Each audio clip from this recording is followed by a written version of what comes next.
नमस्कार। Singh nursing academy के इस ऑनलाइन प्लेटफॉर्म पे आप सबका स्वागत है। आज हम इतिहास की क्लास स्टार्ट कर रहे हैं। तो सबसे पहले हम बात करें कि इतिहास क्या होता है। इतिहास क्या होता है, हमें इतिहास क्यों पढ़ना है, क्या होता है। जब से मानव ने इस पृथ्वी के ऊपर जन्म लिया है तब से लेकर के आज तक मानव ने बहुत सी उपलब्धियां प्राप्त की हैं।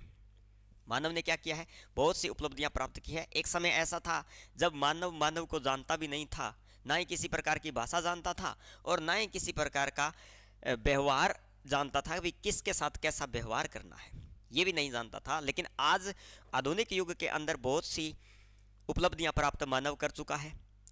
तो ये उपलब्धियां अलग अलग समय के अंदर अलग अलग प्रकार से होती थी। यानी अब इसके अंदर हम वैदिक काल भी पढ़ते हैं, मुगल काल भी पढ़ते हैं, ब्रिटिश काल भी पढ़ते हैं। तो इन तमाम कालों के अंदर अलग अलग कालों के अंदर अलग अलग प्रकार के सांस्कृतिक विचारधाराएं थी, सभ्यताएं उनकी अलग थी, उनका रहना सहना, खान पान, इनका सबका अलग अलग होता था और आज बहुत अलग हो गया है। ये तमाम जानकारियां हमें इतिहास बताता है। इसलिए इतिहास के अंदर उन बातों का वर्णन किया जाता है जो मानव उस समय से लेकर के आज तक का जो समय है वहां तक कैसे पहुंचा है, इन सभी का जो हमें बताता है, इन सभी का प्रमाण हमें जो देता है वो हमारा इतिहास है। भाई मानव उस समय क्या था, फिर कैसा हुआ, फिर धीरे धीरे आज इस युग के अंदर किस प्रकार से वो जी रहा है, इन सभी बातों की जानकारी हमें इतिहास देता है। तो मेरे ख्याल से आपको समझ में आ गया होगा कि इतिहास क्या है। यानी इतिहास की पृष्ठभूमि के अंदर हम यही कहते हैं कि उस समय से लेकर के, यानी जब से मानव इस पृथ्वी के ऊपर आया है उस समय से लेकर के आज तक मानव ने बहुत सी उपलब्धियां प्राप्त की है। ये उपलब्धियां कैसे प्राप्त की है, किस काल के अंदर क्या किया, ये तमाम जानकारियां हमें हमारा इतिहास बताता है। ठीक है, तो ये हम इतिहास के पृष्ठभूमि की बात करते हैं। इसके बाद में हम नेक्स्ट पढ़ें इतिहास के प्रकार, टाइप्स ऑफ हिस्ट्री।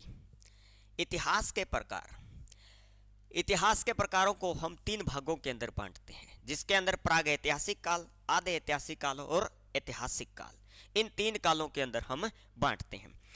प्राग ऐतिहासिक काल यानी प्री हिस्ट्री, और आधे ऐतिहासिक काल यानी प्रोटो हिस्ट्री, और हिस्ट्री यानी ऐतिहासिक काल। तीन कालों के अंदर हम इतिहास को बांटते हैं। अब हमारा प्रश्न यह है कि इतिहास को आपने किस आधार पर तीन प्रकार में बांटा है। तो इनको हमने तीन भागों के अंदर बांटा है। वो कैसे बांटा, वो हमने बांटा है साक्ष्य के आधार पर। किसके आधार पर, साक्ष्य के आधार पर, यानी एविडेंस, प्रमाण के आधार पर। किस काल का हमें क्या प्रमाण मिलता है, उस काल को उस काल के अंदर बांट दिया। सबसे पहले हम बात करते हैं नंबर एक, जो प्राग ऐतिहासिक काल है। फर्स्ट काल ये है, सेकंड काल ये है और थर्ड काल है ये है। जो पहला पार्ट है इसके अंदर हम पढ़ते हैं प्राग ऐतिहासिक काल। प्राग ऐतिहासिक काल का मतलब जिस काल के अंदर हमें जानकारी तो मिलती है कि यहां पर किसी न प्रकार की मानव सभ्यता निवास तो करती थी, परंतु वो किस प्रकार के लोग थे, किस प्रकार से रहते थे, या उन्होंने क्या लिखा था, क्या पढ़ा था, इनके बारे में हमें जानकारी नहीं मिली। वो हमारा कौन सा है, प्राग ऐतिहासिक काल। यानी इसके बारे में हम लिख सकते हैं कि इस काल के अंदर किसी भी प्रकार का, किसी भी प्रकार का लिखित साक्ष्य नहीं मिलता। इस काल के अंदर किसी भी प्रकार का हमें लिखित साक्ष्य नहीं मिलता, यानी रिटन एविडेंस हमें यहां पर प्राप्त नहीं होता है। इसका मतलब ये पहला काल हमने माना, क्योंकि मानव जब पृथ्वी के ऊपर आया है तो मानव को पूर्ण रूप से रहना भी नहीं आया, तो लिखना और पढ़ना तो बहुत दूर की बात है। इसलिए ये काल कौन सा काल है, ये वो काल है जिसके अंदर किसी भी प्रकार का मानव लिखित रूप नहीं जानता था, किसी भी प्रकार की भाषा या हम कह सकते हैं कि लिपि नहीं जानता था, तभी तो आज हमें कुछ प्राप्त हुआ ही नहीं है। अब दे इसका एग्जाम्पल कौन सा है, कौन सा उदाहरण मान सकते हैं भाई? इतिहास जो प्राग ऐतिहासिक काल है यानी प्री हिस्ट्री है, उसके अंदर कौन सा काल बांटेंगे? तो सबसे अच्छा उदाहरण इसका है पाषाण काल। कौन सा काल है? पाषाण काल यानी स्टोन एज, पाषाण काल। स्टोन एज जो है वो हमें प्री हिस्ट्री के बारे में बताती है। पाषाण काल हमें प्राग ऐतिहासिक काल के बारे में बताता है। इस काल के अंदर किसी भी प्रकार का लिखित साक्ष्य नहीं प्राप्त होता। अब पाषाण काल के अंदर क्या था, किस प्रकार के लोग रहते थे, वो हम जब इन तीनों पार्टों की विस्तृत चर्चा करेंगे तब पढ़ेंगे। अभी हम केवल और केवल इतिहास के प्रकार की बात कर रहे हैं, इतिहास के प्रकार की हम बात कर रहे हैं। दूसरा है हमारी कौन सी? प्रोटो हिस्ट्री यानी आद ऐतिहासिक काल। कौन सा काल है? आद ऐतिहासिक काल। आद ऐतिहासिक काल यानी कि आधा काम, समझ रहे हो? आधा काम यानी इन बंदों ने तो किसी प्रकार का कोई काम किया ही नहीं भाई, लिखित प्रमाण छोड़ा ही नहीं है, तो क्या ढूंढोगे? इन्होंने कुछ छोड़ा लेकिन वो काम का नहीं रहा, यानी आधा काम इन्होंने किया, इसलिए इसको क्या बोलेंगे? आद ऐतिहासिक काल। याद करने का तरीका ही बता रहा हूं मैं केवल। कौन सा काल है? आद ऐतिहासिक काल। इसके अंदर, इस काल के अंदर लिखित साक्ष्य मिलते हैं, यानी जो रिटन एविडेंस है वो हमें प्राप्त होते हैं। लिखित साक्ष्य क्या है? प्राप्त है। इस काल के अंदर यानी प्रोटो हिस्ट्री के अंदर हमें जो रिटन एविडेंस है वो हमें प्राप्त होते हैं, परंतु इसको पढ़ा नहीं गया, तो यानी आधा काम हो गया। तो हम क्या लिखेंगे? परंतु इसे पढ़ा नहीं गया। पढ़ा नहीं गया तो वो किस काम का? भी जो काम आपने कर भी दिया और उसका कुछ हमें आउटपुट ही नहीं मिला है तो किस काम का है? इसलिए इसको कौन सा काल कहेंगे? आद ऐतिहासिक काल, आधा काम करने वाले। अब इसका उदाहरण भी है। कौन सा? इसका उदाहरण है सिंधु घाटी सभ्यता। कौन सा है? सिंधु घाटी सभ्यता। सिंधु घाटी सभ्यता के लोग लिखना जानते थे, यानी हम बात कर सकते हैं कि सिंधु घाटी के जो लोग थे, जो सभ्यता वहां पर निवास कर रही थी, वो लोग जानते थे लिखना, लेकिन वो इतना अच्छा लिखना जानते थे कि आज वाले जितने भी हिस्टोरियन है उनको उनकी भाषा समझ में आई नहीं। यानी लिखित उनकी क्या भाषा थी, क्या लिपि थी, इसके बारे में हमें नहीं जानकारी है। उनके द्वारा कुछ लिखी हुई चीजें हैं लेकिन हमें उसके बारे में जानकारी नहीं है, यानी हम पढ़ नहीं पाए हैं। तो ये कौन सा काल है? आद ऐतिहासिक काल है। कौन सा काल है? आद ऐतिहासिक काल है। तीसरा काल हमारे सामने कौन सा आता है? तीसरा काल हमारे सामने आता है हिस्ट्री। कौन सा काल है? हिस्ट्री यानी ऐतिहासिक काल। इस काल के अंदर क्या विशेषताएं हैं कि इस काल में लिखित, इस काल के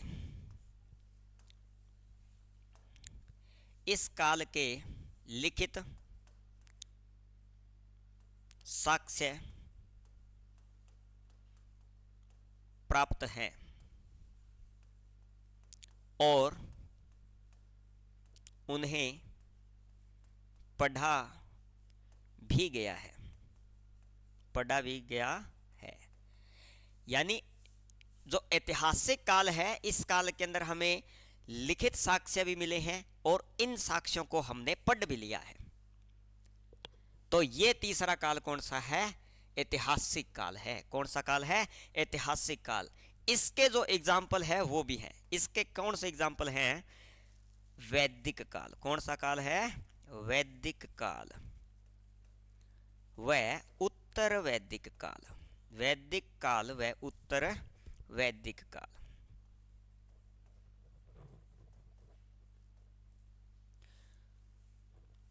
वैदिक व उत्तर वैदिक काल जो है वो हमारा कौन से में आएगा, ऐतिहासिक काल के अंदर आएगा। तो मेरे ख्याल से आपको इतिहास के जो प्रकार हैं, हिस्ट्री के जो जितने भी टाइप्स हैं, 3 टाइप हैं, इन तीनों टाइपों के बारे में आपको पता लग गया होगा कि किस काल को कैसे बांटा गया। यानी हम कह सकते हैं कि इतिहास को 3 भागों में बांटा गया, प्री हिस्ट्री, प्रोटो हिस्ट्री और हिस्ट्री के अंदर, यानी प्राग ऐतिहासिक काल, आदि ऐतिहासिक काल और ऐतिहासिक काल के अंदर। हमने प्राग ऐतिहासिक काल के अंदर बांटा, यानी कि उस समय लोग क्या है, पाषाण काल के लोग थे, पाषाण काल के जो लोग थे उनको किसी भी प्रकार का लिखना या पढ़ना शायद नहीं आता होगा, इसलिए क्या है वो पाषाण काल है जिसमें हमें किसी प्रकार का लिखित साक्ष्य प्राप्त नहीं हुआ। दूसरा आदि ऐतिहासिक काल, इसमें लोगों को पढ़ना लिखना शायद आता था, लेकिन उनको इतना एडवांस लेवल का आता था कि हमें समझ में भी नहीं आया। ठीक है, इसलिए वो कौन सा काल हो गया, आदि ऐतिहासिक काल हो गया, आधा काम करके चले गए। जिसका एग्जाम्पल कौन सा है, सिंधु घाटी सभ्यता। यानी सिंधु घाटी सभ्यता के अंदर जो लोग थे वो लिखना जानते थे। इसके बाद में हम पढ़ेंगे ऐतिहासिक काल। ऐतिहासिक काल के मतलब इसके अंदर हमें लिखित साक्ष्य भी मिले हैं और इसको पढ़ा भी गया है। तो ये है वैदिक काल और उत्तर वैदिक काल। इसका मतलब हम ये मान सकते हैं कि जो वैदिक काल है उनके अंदर जो लोग आए थे उनको अच्छी तरह से पढ़ना भी आता था और उनको लिखना भी आता था, जिन्होंने हमें इतने बड़े बड़े ग्रंथ भी दे करके गए हैं। तो मेरे ख्याल से इनको समझ में आ गया होगा। ये हमने केवल टाइप पढ़े हैं, विस्तृत वर्णन हम करेंगे। जैसे प्री हिस्ट्री का जो है यानी प्राग ऐतिहासिक काल है, उस पाषाण काल के अंदर क्या से लोग रहते थे और कैसे उनका खान पान था, ये तमाम जानकारी हम इसके पार्ट में पढ़ेंगे। दूसरा पार्ट ये करेंगे और तीसरा पार्ट ये करेंगे। तीनों ही पार्ट हम अलग अलग तरीके से पढ़ेंगे। आज हम केवल इंट्रो कर रहे हैं हिस्ट्री का। चलिए इसके बाद में हम आगे चलते हैं। अब आगे है बात इतिहास के स्रोत, सोर्स ऑफ हिस्ट्री, यानी इतिहास के स्रोत, यानी हमें इतिहास कहां से प्राप्त होता है, इतिहास हमें कहां से प्राप्त होता है। तो इतिहास के स्रोतों को हम 2 भागों के अंदर बांटते हैं। कितने भागों के अंदर बांटते हैं, 2 भागों के अंदर बांटते हैं, जिसके अंदर हम पढ़ते हैं एक तो पुरातात्विक स्रोत, और दूसरा जो बांटते हैं वो हम बांटते हैं साहित्यिक स्रोत। साहित्यिक स्रोत यानी जो इतिहास के जो स्रोत हैं उनको हम 2 भागों के अंदर बांटते हैं। एक हम बांटते हैं पुरातात्विक स्रोत के अंदर और दूसरा बांटते हैं हम साहित्यिक स्रोत के अंदर। अब पुरातात्विक का मतलब यह हो गया कि यहां पर क्या सामग्री मिलेगी और यहां पर कौन सी सामग्री हमें प्राप्त होगी। यानी अलग अलग प्रकार से इतिहास के 2 स्रोत हमने बांट दिए कि हमें इतिहास की जानकारी कहां कहां से मिलती है। एक साहित्यिक से मिलती है और एक पुरातात्विक से मिलती है। इतिहास के अंदर हम आगे पढ़ेंगे कि इस राजा के इतने सिक्के मिले हैं। इससे पहले हम पढ़ेंगे कि सिंधु घाटी सभ्यता के अंदर हमें ये प्रमाण मिले हैं। ये तमाम जानकारी हमें प्राप्त करनी है।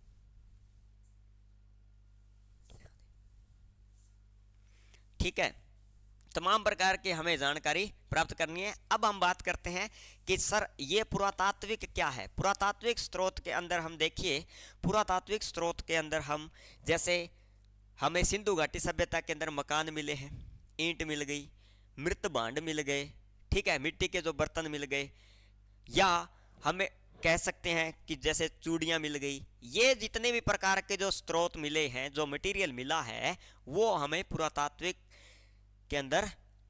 स्रोत के अंदर बात करते हैं। साहित्य के अंदर हमें किसी न प्रकार का लिखित जो ग्रंथ मिल गया या हम किसी प्रकार का जो लिखित प्रमाण मिलता है वो साहित्य के अंदर आता है, और जो मटेरियल मिल जाता है वो पुरातात्विक के अंदर आता है। इसके अंदर मैं लिख सकते हैं जैसे किसी भी प्रकार का सिक्के, कोई मकान मिल गया, मृद भांड मिल गए। ये तमाम प्रकार की जानकारियां हमें जो बताएंगे कि जैसे हम कहते हैं कि ये सिक्के जो है इंडो ग्रीक शासक के थे, ठीक है, ये अशोक के हैं, ये तमाम जानकारियां हमें पुरातात्विक बताता है, ठीक है, जिसमें मटेरियल मिलता हो। इसके अंदर हम बात कर सकते हैं किसी प्रकार का जो को लिखित साक्ष्य हमें प्राप्त होता है, जैसे कोई हमें किसी प्रकार का ग्रंथ मिल गया, ये तमाम जानकारियां हम साहित्यिक स्रोतों से प्राप्त करते हैं।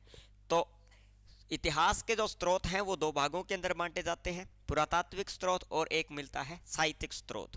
पुरातात्विक स्रोतों के अंदर जैसे मृत भांड मिल गया, कोई सिक्के मिल गए, ठीक है, या किसी प्रकार का जो मकान बना हुआ है, किसी सभ्यता का मकान मिल गया, ये तमाम प्रकार की जानकारियां हमें पुरातात्विक स्रोतों से मिलती है। साहित्यिक स्रोतों के अंदर जैसे किसी प्रकार का हमें ग्रंथ मिलता है, लिखित प्रमाण जो हमें मिलता है वो साहित्यिक स्रोतों के अंदर मिलता है। इनको हम आज हमने पढ़े हैं, केवल स्रोत के टाइप्स पढ़े हैं, इनको हम अलग अलग वर्णन बताएंगे, सिक्के कहाँ से किस शासक के कितने सिक्के कहाँ से प्राप्त होते हैं, ठीक है, मृत बांड, मकान, ये सारे हम सिंधु घाटी सभ्यता जब पढ़ेंगे तब ये वापस ये चीज़ें आएंगी, क्योंकि पहले हम ये पढ़ेंगे, क्योंकि पहले हमें प्रमाण मिलता ही क्या है, पुरातात्विक मिलते हैं, उसके बाद में साहित्यिक मिलते हैं, इसलिए हम पुरातात्विक को पूरा वर्णन के साथ पढ़ेंगे। तो हमने यहाँ तक ये पढ़ा है कि इतिहास के स्रोत कितने प्रकार के होते हैं, तो दो प्रकार के होते हैं। चलिए आगे,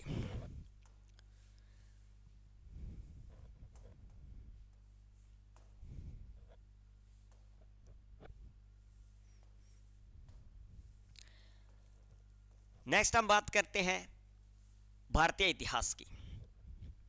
नेक्स्ट हम बात करें भारतीय इतिहास की। तो भारतीय इतिहास को तीन भागों के अंदर बांटा गया है। कितने भागों के अंदर बांटा गया है? तीन भागों के अंदर बांटा गया है। ये जो समय काल आपके सामने दिख रहे हैं, ये समय काल अलग अलग बुक के अंदर अलग अलग प्रकार के आपको देखने को मिलेंगे, लेकिन ये जो है, जो जिस प्रकार के सन लगाए गए हैं, जो काल बताए गए हैं, वो सही, मेरे हिसाब से बिल्कुल सही रहे हैं।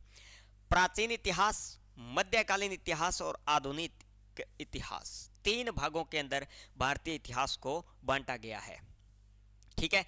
एशियन हिस्ट्री, मिडिवल हिस्ट्री और मॉडर्न हिस्ट्री, यानी आधुनिक, मध्यकालीन और प्राचीन, ये तीन प्रकार के काल हमें प्राप्त होते हैं। भारत के इतिहास को हमने तीन भागों के अंदर बांटा है। ये अलग अलग समय से, जैसे 700 AD से लेकर के 1750 और 1750 से लेकर के 1947, इन तीन भागों के अंदर भारतीय इतिहास को बांटा गया है। इन तीन भागों के अंदर कैसे बांटा गया है? क्योंकि जब भी कुछ चेंज होता है, जैसे अब 700 से पहले क्या था वो 700 तक आएगा, 700 से लेकर के 1750 तक जाएगा, वो मध्यकालीन इतिहास के अंदर आएगा। तो भारतीय इतिहास को तीन भागों के अंदर बांटा गया है। भारतीय इतिहास को कितने भागों में बांटा गया है? तीन भागों के अंदर बांटा गया है। और इन तीनों भागों को अलग अलग हम पढ़ेंगे कि मॉडर्न हिस्ट्री के अंदर हमें क्या पढ़ना है, और मिडिवल हिस्ट्री के अंदर क्या पढ़ना है, और एशियन हिस्ट्री के अंदर हमें क्या पढ़ना है। तो आज के लिए ये क्लास हम इतनी करते हैं। नेक्स्ट हम पढ़ेंगे सिंधु घाटी सभ्यता से हम स्टार्ट करेंगे, यानी पुरातात्विक जो स्रोत हमें प्राप्त होते हैं उनसे हम प्राप्त करेंगे जानकारियाँ, और उसके बाद में हम भारतीय इतिहास का इन तीनों पार्टों को अलग अलग व्याख्यान हम करेंगे। धन्यवाद।